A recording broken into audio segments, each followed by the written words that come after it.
အားလုံးမင်္ဂလာပါဒီနေ့ကျွန်တော်ပြောချင်တဲ့အကြောင်းအရာပေါ့နော်ကျွန်တော်တို့လောကမှာပေါ့နော်စ조사တိုင်းမအောင်မြင်နိုင်ဘူးဆိုတဲ့စကားလေးကိုကျွန်တော်ကတော့အပြည့်အဝထောက်ခံပါတယ်ဆိုတော့ဘာလို့ကျွန်တော်ဒီစကားကိုထောက်ခံရလဲဆိုလို့ရှိရင်ပေါ့နော်ကျွန်တော်တို့က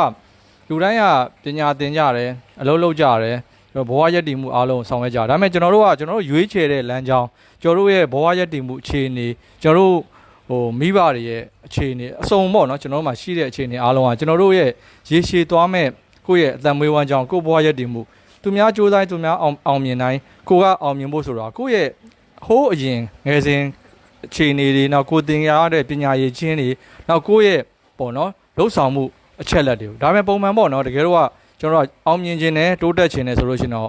ဘယ်ရအောင်မဆိုဘူးเนาะတေချာကျွန်တော်တို့ကအစီအစဉ်ကြလုပ်ဖို့လိုတယ်ပြီးလို့ရှိရင်ကျွန်တော်တို့ကချမှတ်ထားတဲ့အစီအစဉ်တွေလည်းတိကျကျအကောင့်ထဲပေါ်ဖို့လိုတယ်ပြီးရင်ကျွန်တော်တို့ကစဉ်ဆက်မပြတ်လုပ်ဖို့လိုတယ်ပြီးရင်ကျွန်တော်လုပ်ငန်းရဲ့တိုးတက်မှုဆုတ်ယုတ်မှုအားလုံးလည်းစဉ်ဆက်မပြတ်ပေါ့နော်ပြန်လည်ပြီးတော့ဆန်းစစ်ဖို့လိုတယ်ပြီးရင်ကျွန်တော်တို့ရဲ့အဓိကဒီဘက်ခေတ်စနစ်ခြေနေရပါတော့ကျွန်တော်တို့နည်းပညာတွေကျွန်တော်တို့ရဲ့ပတ်ဝန်းကျင်မှာကျွန်တော်တို့ရဲ့ communication channel လို့ခေါ်တဲ့ကျွန်တော်တို့ပတ်ဝန်းကျင်မှာရှိတဲ့ကျွန်တော်တို့အပေါင်းအသင်းတွေကျွန်တော်တို့လုပ်ငန်းလုပ်ဖို့ကင်ဘတ်တွေကျွန်တော်တို့ရဲ့ network ကျေပြန့်သွားပေါ့နော်လှုပ်ဆောင်နိုင်မှုတွေဒါတွေအားလုံးကိုစနစ်တကျလှုပ်ဆောင်မှသာကျွန်တော်တို့ကအောင်မြင်နိုင်မှာဖြစ်ပါတယ်ကျွန်တော်တို့ပေါ့နော်များသောအားဖြင့်ဇလန်းတွေရဲ့အလဲရလို့ပေါ့နော်